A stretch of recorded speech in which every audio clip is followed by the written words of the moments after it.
We live in a culture that makes us feel like we need to constantly be acquiring things to be happy. I mean, think about it. You go to the store and there's always a new sale or a new version of something or something that promises to make your life easier in some way. And this is something that we don't even think about anymore.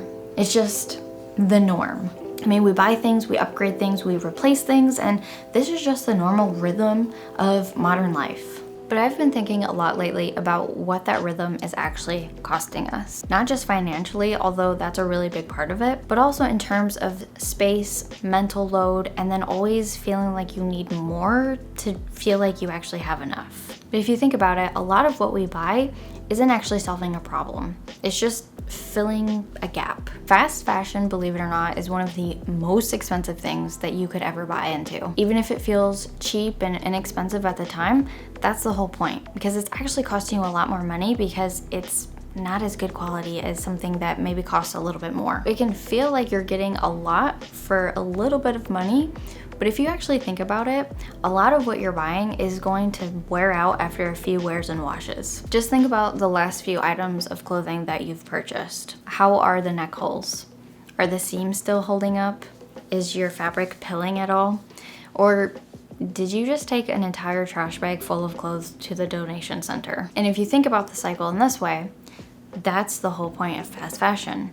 You end up with clothing that doesn't last very long, you donate it or throw it away, and then you need to go buy more clothes. So the cycle just continues on and on and on, and we never really get off that train. And this is actually really expensive in the long run, because if you think about it, a $15 shirt feels good in the moment, but after you wear it a few times and it starts wearing out, well then you need to go buy another $15 shirt. And then you wear that a couple times and then it wears out, and then you go and you buy another $15 shirt.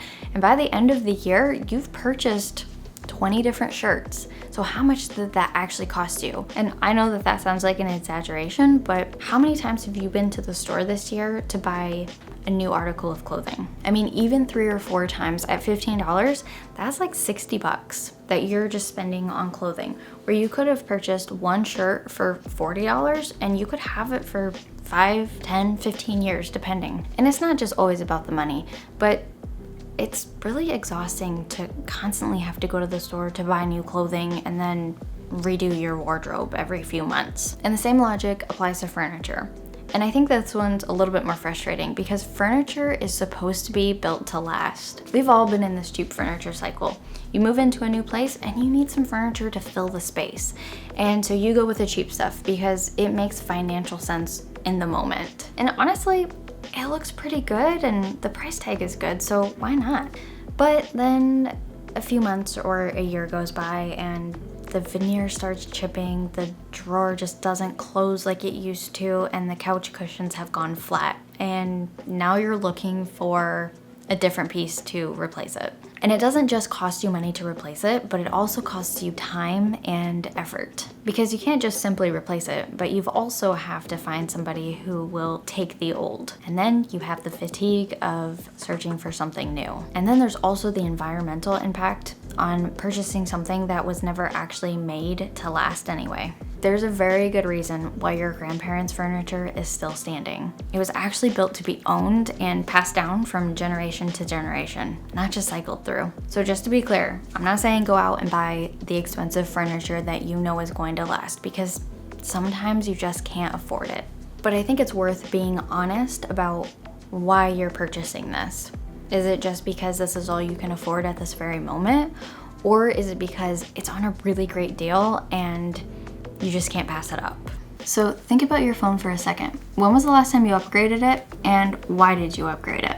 Was it because your old phone stopped working, or was it because a new version came out and now your fully functioning, perfectly fine phone just feels obsolete? Every major electronics brand releases a new version of their products every single year. And the marketing around this is designed to give you FOMO. But the truth is, the difference between most flagship phones from one year to the next is pretty marginal. The camera might be slightly better and the processor could be a little bit faster, but the design is pretty much the same from one to another.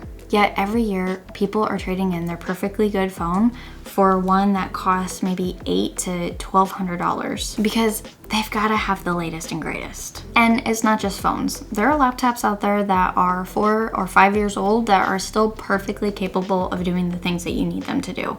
It's the same with tablets. And the thing that really gets me with these is that the hardware itself is usually really good, but it's the software that can render a product obsolete. Software updates can slow down older devices. Features that are exclusive to newer models can render older models completely obsolete. Support and warranties can get dropped from devices that are only a few years old. This is a system designed to shorten the life of something you already own so that you feel like you need to replace it sooner than you actually do. And the financial cost of staying in that cycle is pretty significant. If you upgrade your phone every 2 years at $1,000, that's $500 a year just on your new phone. If you add in a laptop upgrade every 2 to 3 years and maybe get a new tablet, a new smartwatch, or some other devices, well then that's thousands of dollars spent on electronics that worked perfectly fine when you replace them. So the question worth asking is not whether the new version is better, because it usually always is in some way or another. But the question is whether it's better enough to justify the cost of replacing something that is still doing its job. Here's what all 3 of these things have in common. They all sell you this feeling of having something without the substance of actually owning something worthwhile, because they're designed to be replaced. They are priced and marketed to feel like a good decision, but then built in a way that makes you have to make that decision over and over again. So there's a different way to think about all of this. And none of us were actually taught this, but it's less about how much something costs up front and more about what it costs you over time. So ultimately, the answer is not to stop buying things, because that's not realistic.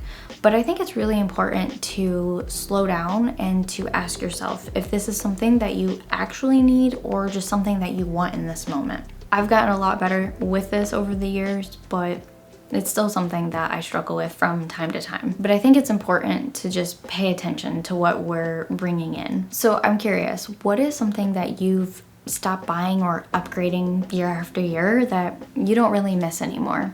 Let me know in the comments. And if this video resonated with you, be sure to give it a thumbs up and subscribe for more content like this. I'll see you in the next video.